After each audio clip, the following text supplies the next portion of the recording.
Our presenter today is Monica Habash, class of 09 and 14, packaging engineer for West Pharmaceutical Services, Inc. Monica has been working in the Research and Development Package Engineering Group within West Pharmaceutical Services for the past 3 years. Her primary focus is to design packaging systems that appropriately protect the various West product offerings while maintaining package integrity and product sterility to ensure safe and reliable packaging components for the administration of drug solutions. Monica is originally from California, but now calls the East Coast home. Her webinar today will help you get an understanding of key differences in material characteristics, style and performance qualities of corrugated high-density polyethylene and polypropylene and paperboard containers, how different material types, thickness, and container style affect creep compression and compression strength, and Monica will also touch on the cost comparative analysis of the evaluated container material thickness and style. Take it away, Monica. Hello and welcome, everyone. As Katie just mentioned, my name is Monica Habash, and I'll be taking you all through this presentation to highlight the results generated from material and performance evaluation of shipping containers utilizing alternate materials and styles. So just to give a quick overview of what we're going to be discussing during this session, first I'll take you all through the background to help identify the key drivers to conducting the evaluation of specific materials and shipping containers. I'll bring you all a better understanding of the significance and role of corrugated plastic in the pharmaceutical industry and give you a high-level overview of how corrugated plastic is made. I'll cover the approximate cost differences between corrugated plastic as well as paper, and also looking at the differences between corrugated polyethylene and polypropylene containers. I'll provide you all with some examples of corrugated plastic used in the industry today, as well as elaborating on the chosen test plan and samples evaluating during my evaluation. I'll provide an in-depth understanding of the test plan and how the samples were prepared and identify the acceptance criteria and discuss the results following the testing. And I'll follow up with some highlight on some future anticipated research and testing as we look at the next steps for future evaluation. So just to give you all a little bit of a background, the pharmaceutical and medical industry is very stringent in terms of its requirements. And some of these requirements are include but are not limited to maintaining product sterility, and sterility can be achieved by multiple processes, including steam sterilization, gamma radiation, and ethylene oxide. Okay, and the other thing is just guaranteeing high-value products. So high-value product really means products that are identified as products that have more processing steps to allow for the highest quality products. And these are the types of products that can be available in the industry as either ready to sterilize or ready to use. And finally is the importance of maintaining aseptic manufacturing facilities. And so what this is really is it's defined as an environment that's free of pathogenic microorganisms, and that's how we identify the aseptic manufacturing site. Corrugated plastic plays a huge role in the pharmaceutical and medical industry due to these strict requirements. It's highly used in these industries, and it's used as a primary shipping container. Just to give you some history, a little bit more background about why we pursued this type of evaluation for my particular position at West Pharmaceuticals. And historically, West Pharmaceuticals has been utilizing corrugated plastic for over a decade. And the decision was made to utilize corrugated plastic by marketing and sales. And it was driven just based on a notion of thought. There was really no data behind it. So there's limited data available to provide a clear understanding of what high-value products truly require in the packaging system. So as there's an increase in demand for high-value products, there's a significant growth expected at West, meaning an increase in usage of corrugated plastic containers. So for this reason, I started to look at how we can really characterize corrugated plastic and found that there are several opportunities available, including looking at alternate packaging solutions, and this is where we would look at different materials of construction between plastic and paper, and developing a better understanding of material availability, understanding the differences between the container styles and how does the wall thickness of the corrugated materials really play into the overall performance of the system. And also looking at understanding the costs associated with corrugated plastic versus corrugated paper. So just a little bit, again, why corrugated plastic? So packaging is critical, and it plays a major role in how a product is introduced, which I don't really have to tell you all, which is why you're all here to listen in on this session. But really bringing a product into a clean room, it really needs to be contamination-free, and it's because you're bringing it into a contamination-sensitive environment.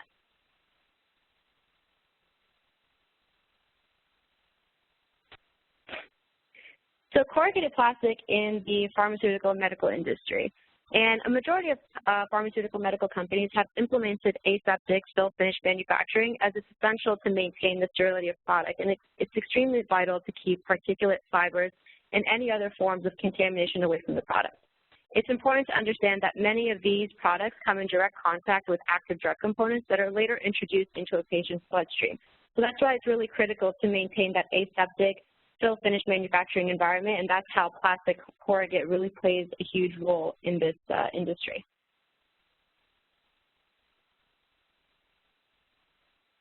So just to give you all a little bit of background on corrugate plastic characteristics.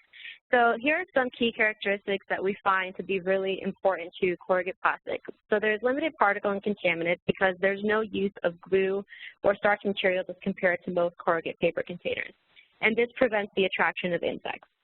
Plastic corrugate is also a fiber-free substance. It's also highly moisture resistant and has high durability. It's impact resistant, it's very flexible. It is recyclable depending on the material that's chosen for corrugate plastic, and it has a high tendency of reusability depending on the industry that it's being used for. Now, some cases, some companies may not wish to reuse the plastic corrugate, in which case pharma and medical may be falling into that category. But in the case of other industries that use corrugated plastic materials, reusability is a high important characteristic of the material. It has great finishing capabilities, and it can be provided in any different color, and it has printability characteristics. So you can apply artwork and logos very easily to the corrugate plastic surfaces. So a little bit more about plastic corrugate plastic composition. So corrugate plastic consists of a tri-layer structure, and that includes two flat sheets that are really sandwiched with a ribbed center layer, and it's formed similar to a fluting in the center. So for those of you that are familiar with corrugate paper, the fluting is the kind of the up and down wavy-like structure that is between the paper corrugate. And in this case, for plastic corrugate, it's very similar in structure. And this is commonly referred to as twin wall plastic. Corrugated plastic is most commonly found as either extruded polyethylene or extruded polypropylene. And some of the common characteristics of polyethylene and polypropylene include that polyethylene and both polypropylene are high in rigidity. They both have high impact resistance.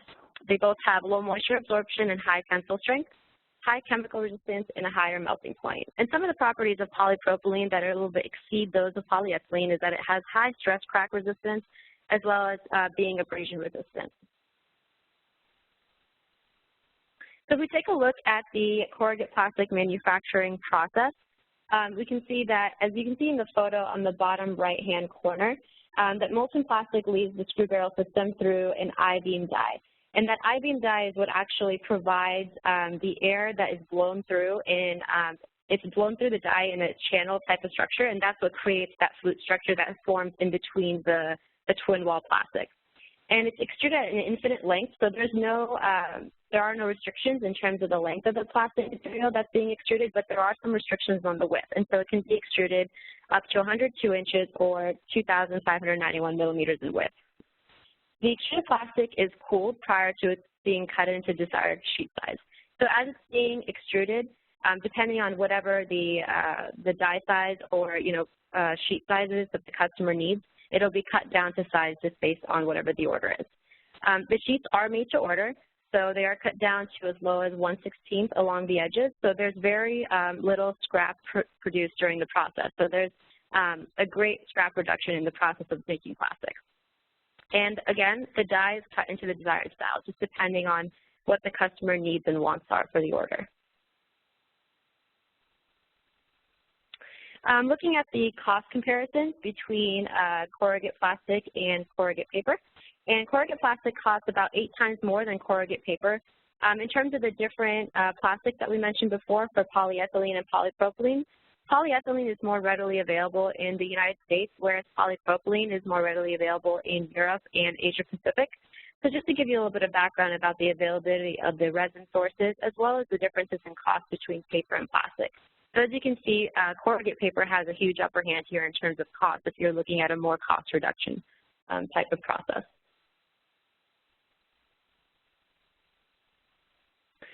Just to give you some figures of some examples of corrugate plastic. So these are just some examples that we use in our facilities at West Pharmaceuticals, but again, there is no limitations here in terms of color and size and printability. This is just what we use currently today in our facilities, just to give you an example. And I'm just going to dive a little bit further now into the test plan and sample descriptions that we use to conduct our evaluation. So we started off with a varied test plan, and we had it phase gate driven. So phase one, we really focused on material characteristic analysis, and a lot of that included compression strength testing. Phase two was container performance resistance, and that was really looking at the distribution attributes of the container and really putting it through the distribution process. And we'll go into a little bit further detail as we go further along into the slides. So the sample plan consisted of 9 different container designs, and the flute direction were all in the vertical flute direction. There were 3 different materials of construction that we looked at, starting off with high-density polyethylene, polypropylene, and kraft paper, which we all know as the standard for corrugate paper today. And we had 3 different wall thickness variations that we looked at. We looked at 2 millimeters, which is comparable to an E-flute. We looked at 4 millimeters, which is comparable to C-flute. And we also looked at 0.16 inches, which is comparable to C-flute. And for that, we used 44 minimum edge crest tests for the characteristic of that material. There's 2 different container styles that we looked at. One was regular slotted container, or an RSC, as I'll feature in this presentation, and a center special slotted container, or CSSC container. And we looked at 2 different container sizes.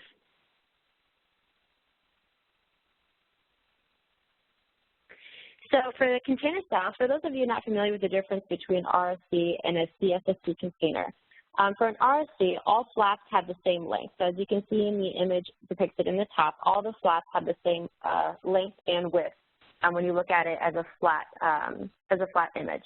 And then for a center special slotted container, this is where the major flaps, which span the length of the carton, and the minor flaps, which span the width of the carton, are cut to different lengths. And that design allows for both pairs of flaps to meet at the center of the container when the container is constructed, as you can see in the image below. And the manufacturer's joint is the edge of the container that is either glued or heat sealed when the carton is fully constructed. So in our cases, for the corrugated plastic, it was a seal that was created by heat application, which caused the material to melt to a certain degree so that it actually formed a manufacturer's joint or a seal at that location. And for the corrugate paper, we used just a standard adhesive glue that would normally be used during production of corrugate paper. Just a quick list here of the sample description. So as I mentioned before, we looked at 9 different samples, or 9 different sample categories, and just gives you a little bit more of an in-depth look at the material chosen, the thickness, the container style, as well as the 2 different dimensions that we chose for our evaluation. So for the phase 1 of our test plan, we conducted the material characteristic analysis testing, as I mentioned before. And so we looked at all the 9 different container designs, and we looked at them as empty solutions. So we did not fill them with any product. We just constructed the containers and taped them shut. The first part of the testing, we conducted crease compression testing. And this is where we took 5 samples for each container design, and we put it through ASTM D7030, which is the standard test method for short-term creep performance of corrugate fiberboard containers under constant load using a compression test machine. So if you look at the images below, really what this is applying a constant force or pressure on top of each sample, and we preconditioned these samples at ambient lab conditions, which is 70 degrees Fahrenheit, 50% relative humidity for 24 hours. So if you look at the top view of the sample, if you look at the right corner or the right image, we labeled them as corners 1 through 4, just based on that image there. And we placed the top load of 135 pounds. And the manufacturer's joint we always positioned in the position number 4 for every sample. And we utilized ISTA method to identify the faces, edges, and the corners, and there was no additional environmental testing that was conducted here.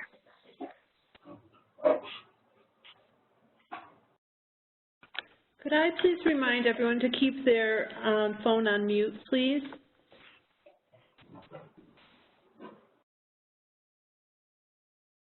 Okay. Can I go ahead and continue?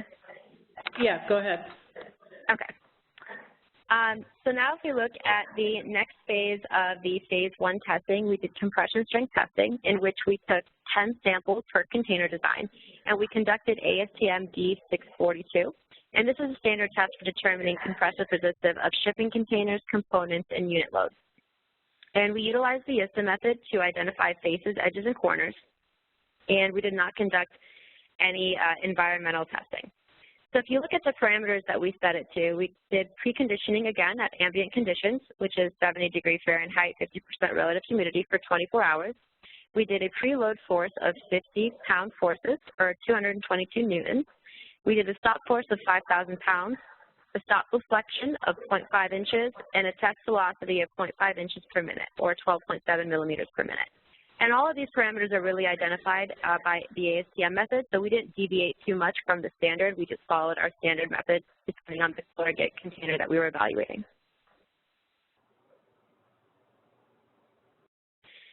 So as we started to look at the results from our phase 1 testing, for the crease compression, as you can see here on the left, as I mentioned before, we placed 135 pounds on the load spreader, and we determined the weight for this just based on what our average container would see during a pallet compression load. So that's where the 135 pounds came from. During the evaluation, every 24 hours, we would measure the corner to the nearest 1/16th of an inch or 2 millimeters to determine the deflection. So we started measuring at time 0 to get our baseline, and we went all the way up to 72 hours to understand the deflection rate at each corner based on what that load spread was applying to the corrugate. For compression strength, we applied the load with continuous motion of speed of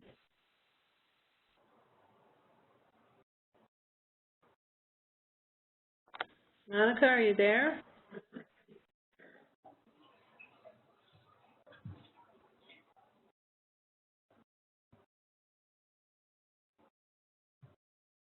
She lost her. Hold on a second while we get Monica back.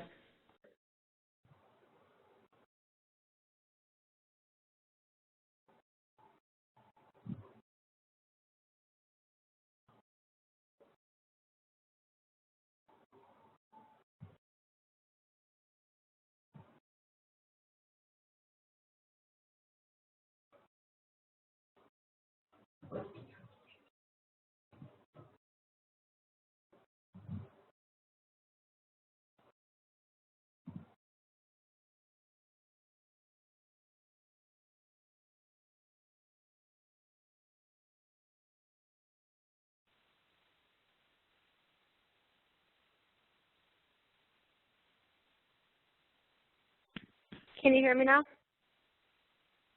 Yep, we can. Okay, sorry, I don't know what happened there.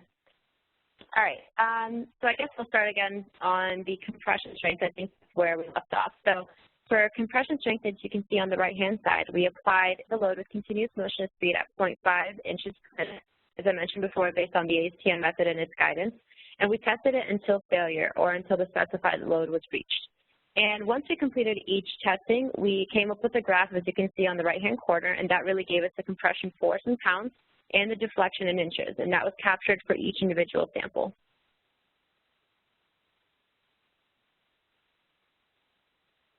And for acceptance criteria for what we set for our phase 1 testing, for crease compression, we tested it until failure, and failure was when the container collapsed and or the weight applied slid off of the container. So as you can see in the images, those are the 2 instances that we determined to be our failures for the crease compression testing. For compression strength, there was no acceptance criteria. We were just testing it to receive a numerical value to get a better understanding of what the compression strength was.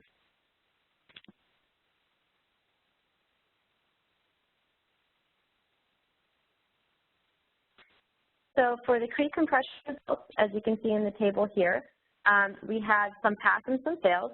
As we were expecting, our 2 millimeter thickness containers all failed.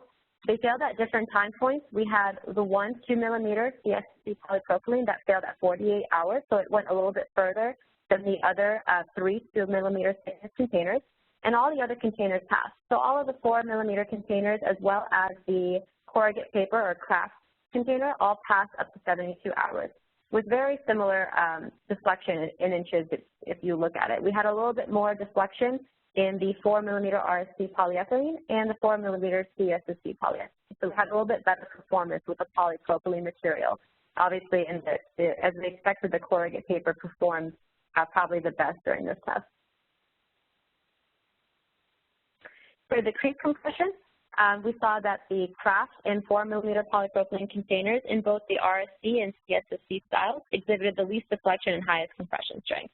The 4 millimeter polyethylene containers, or in both the RSC and the CSSC style, they had comparable results. And all of the 2 millimeter containers failed, as I had mentioned previously, but the one that had, at 48 hours, the 2 millimeter CSSC polypropylene performed the best out of all the 2 millimeter containers.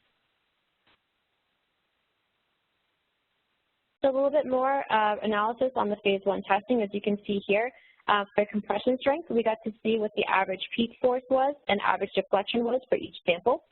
That the craft containers exhibited the most compression strength, which was no surprise to us, as we know that the corrugated paper performs best under compression strength testing in comparison to corrugate plastic. The 4 millimeter containers in the CSSC polypropylene performed the best out of all the 4 millimeter containers. And the 2 millimeter container in the polypropylene performed the best out of all the 2 millimeter containers. So now going into phase 2 of testing, what we did was we took our results from phase 1 and we were able to evaluate just the best containers for evaluation in phase 2 of testing. So 4 container designs were eliminated based on phase 1 results. Filled samples were utilized in the form of steam sterilized bags filled with elastomer components. Product was filled into 2 filled bags per shipping container. So we actually evaluated these containers with actual filled product or West product that we would normally see during our production, and we put it through a series of distribution conditioning. So we had 10 samples per container design, and we put them through ISTA 3A testing for packaged products for parcel delivery system shipments of 70 kilograms or less. We preconditioned at ambient temperatures or lab conditions at 70 degrees Fahrenheit and 50% relative humidity for 24 hours prior to conducting any testing. Our second part of our phase 2 testing was to perform package integrity testing. Now, we had 100 primary packaging systems. As I mentioned before, it was 2 systems per container, and we looked at ASTM F1886 for standard test method for determining integrity of seals for flexible packaging by visual inspection, as well as ASTM 2096, which is a standard test method for detecting gross leaks in medical packaging by internal pressurization. As you can see in the bottom images below, it'll give you a better idea of what the samples look like that we put into our corrugate containers. So we use these sterilizable bags. As you can see on the bottom left-hand corner, they were put through the autoclave cycle, they were steam sterilized, and then they were placed into the carton, 2 bags per carton, and they were put through the ISTA 3A shipping simulation. Now the final test for us in the package integrity test, as I mentioned before, we would conduct visual inspection on the seals. And then as you can see on the right-hand corner, that is ASTM 2096 being performed, and that's where we detect gross leaks in the medical packaging by internal pressurization. So we look to see if there's any holes or any gross defects in the packaging system after all the processing has been complete.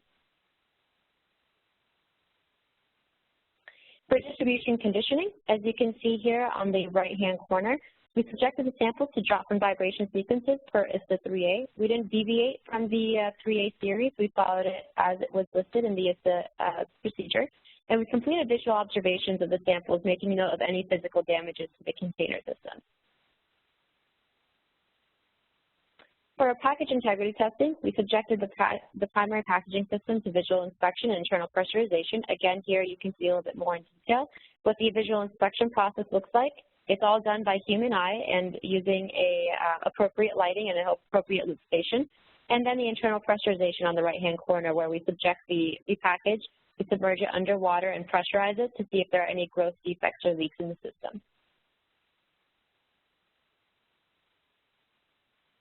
For the acceptance criteria that we set for phase 2, for distribution conditioning, it was acceptable as long as the product was contained. So physical damages were noted, but the only time that it would be considered a failure is if product actually was falling out of the container, if the bottom flap or top flap had busted open and weren't containing the product appropriately, that would be considered a failure. But physical damages were noted just as a characteristic of the corrugate as it went through the distribution process. For package integrity, we wanted to make sure that it maintained package integrity in accordance with the visual inspection and internal pressurization test method. So we really used the ASTM methods here to guide us in terms of whether we had a pass-fail for our packaging systems. So looking at the analysis of our phase 2 testing, again, we had a reduced sample set due to the results that we had during phase 1 of testing. So we looked at samples 1, 4, 5, 8, and 9, as we previously identified the samples 1 through 9 in our previous slides. And this consisted of all of the 4-millimeter containers, as well as the 2-millimeter container that performed best, which was the 2-millimeter CSSD polypropylene. When we conducted our package integrity testing, we had our visual inspection pass-fail criteria for our distribution section, and then our internal pressurization pass-fail criteria. And we had everything passed for all of these 5 different samples that we looked at. So there's no failures that were observed after the ISTA 3A testing. However, we did note more physical damages to the 2-millimeter CSSD polypropylene samples, which again, we expected just because the thickness was half the thickness of all the other samples that we evaluated. Package integrity was confirmed after distribution and conditioning of all the samples. So all in all 5 samples that were evaluated in phase 2 of testing all passed our acceptance criteria. So taking a look at our next steps. Now again, this was all just the first time around trying to conduct testing and generate some data on plastic corrugate, because today we don't have very much data on corrugate plastic and how it maintains the integrity of our packaging solutions. So looking at our next steps, we really want to look and determine the cost of our phase 2 samples. So as I mentioned, we had the 5 different samples that we evaluated during our phase 2 of testing, and we really want to understand what are the cost differences associated with those samples. Is there anywhere that we can have an line? So we know that we looked at the 2-millimeter thickness and we looked at 4-millimeter thickness samples. Is there anything that we can draw in conclusion to say, that maybe there is a thickness somewhere in between there that can perform the best with our processes and still allow us to have some cost reduction? We want to look at evaluating container style, thicknesses, and research materials. So again, we were limited in our evaluation just because this is the first time evaluation for us in terms of generating this type of data. But we really want to look at other alternate container styles. Are RSD and CSSD the best container styles? Is there something else that we could look at? In terms of thicknesses, as I mentioned before, we only looked at 2-millimeter and 4-millimeter. Is there a thickness somewhere in between, somewhere above and below those values that may help us perform better? And so we only looked at paper, polyethylene, and polypropylene. But there could be alternate materials that we could look at that can allow us to have those cost reductions and material reductions that would really end allowing us to have an overall cost reduction in our process. So we also want to look at determining opportunities for standardization, because right now we know that polyethylene is readily available in the United States, whereas polypropylene is readily available in Europe. So something that's commonly faced in our industry today and that we face at West Pharmaceuticals is that we have our global company, but we have multiple different packaging solutions that we offer to our customers just based on availability of resins or based on availability of the corrugate plastic that is available. So we want to look at opportunities to standardize our packaging systems. So these are all some things that we have in line for our next steps. And we're hoping to evaluate those next step opportunities to help us bring in those cost reductions while still maintaining the performance of the overall packaging that we provide to our customers today. Some acknowledgements that I'd like to get out before I close off this presentation or close off these slides. Professor Thomas Couch from RIT was a great help, as well as Dr. Daniel Goodwin. Both were part of my evaluations and were very much involved with helping me construct these evaluations and these testing phase 1 and phase 2 approaches. The RIT Packaging Dynamics Lab was largely involved as well. as they did all of the ISTA 3A testing for me, as well as the compression, crease compression and compression testing that we conducted for our phase 1 testing. American Containers provided all of the plastic containers for the testing that we conducted. DPL, Tested Improvement, conducted the package integrity testing after our phase 2. And of course, West Pharmaceutical Services, because without their support, I would not have been able to conduct any of this testing. So I just wanted to make sure that I was able to provide those acknowledgements to all the people involved with helping this testing be successful. And now that is the end of the presentation that I have for you all today. I want to thank you all for your attention and your interest in the topic. And I'll give it away to you, Katie, for any questions that we may have received during the presentation. Okay, we do have a couple questions. One is from Adam. And why is corrugated plastic so much more expensive compared to corrugated paper? That's a great question. So plastic corrugate is so much more expensive compared to paper because of the availability. So with paper corrugate, what normally happens is it's extruded into a sheet stock, and then the sheet stock is actually reserved and kept aside for any customer orders that were to come in. So the sheet stock itself is not made to order. It's made and set aside for customers that may need to use it in future. Whereas for plastic corrugate, what normally happens is you have a plastic corrugate that's extruded, cut to size in terms of sheet stock, and immediately used in terms of whatever size die the customer is looking for. So the process is a lot more, it's not as cost efficient for a manufacturer of the corrugate. And so they have to actually, they can't reserve anything on stock. It's very much more on the, based on customer orders. The other thing, too, is that paper in general is a lot cheaper of a material than the plastic resin is. It's always going to be. So plastic is more expensive than paper as an actual source or resource. And just the manufacturing process itself makes it more expensive to manufacture the plastic versus the paper. Okay, and Laura asks, what limitations does corrugated plastic have in comparison to corrugated paper? Some limitations that plastic has is distribution performance is one. As you saw in the data that we were able to generate, the paper corrugate always performs best in terms of crease compression and compression strength testing. Also, when we put it through distribution testing, if we were to have added it to the ISTA 3A, we didn't in our cases, but we know from historical data that it performs very well during distribution testing. So just one of the things is distribution performance. Paper is better than plastic. And the other thing, too, is marketing and printing of the material. For a plastic corrugate, it is a little bit more difficult to print onto the material because it doesn't absorb as easily as it does into paper corrugate. And also just really availability. It's not just the resin availability, but also the fact that the manufacturing process does not allow for stock to be reserved on the side and be held. They have to be made to order, and because it's a made to order type of item, the process itself is just more expensive. So availability of the material and the manufacturing process make it more expensive, so that's another limitation. And also the lead times are also higher because we don't have the availability to actually have material on reserve with the process directly through the line. It has to all be made from start to finish based on orders.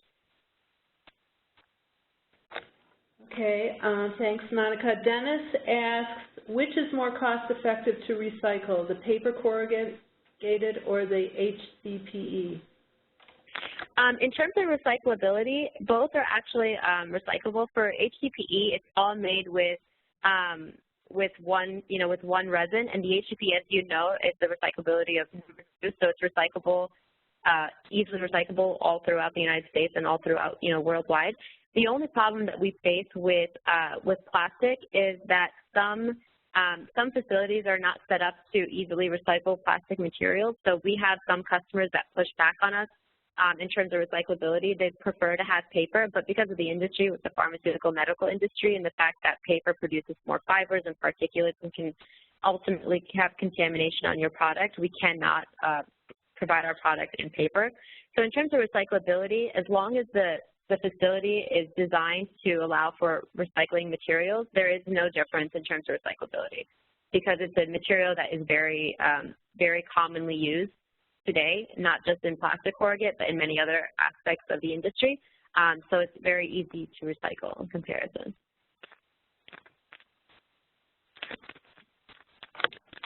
Thanks, Monica. Does anyone else have any questions? Okay, well, any additional questions can be emailed to ritalum@rit.edu or tweeted to @RIT_alumni with the hashtag #MeRITWebinars, and we will direct your questions to Monica. Note that all participants will receive an email from us in the next few days with a link to today's webinar recording. Many thanks, Monica, for being our distinguished speaker today, and thank you to all our listeners for joining us for today's webinar. Join us for the next installment of MeRIT on Wednesday, May 6th, as RIT adjunct professor and entrepreneur Barry Strober shares his experiences starting his own business and lessons that can be learned from the venture. Look out for an email inviting you to register for this webinar. You will also be able to register for this webinar and others at rit.webex.com. And thanks again for joining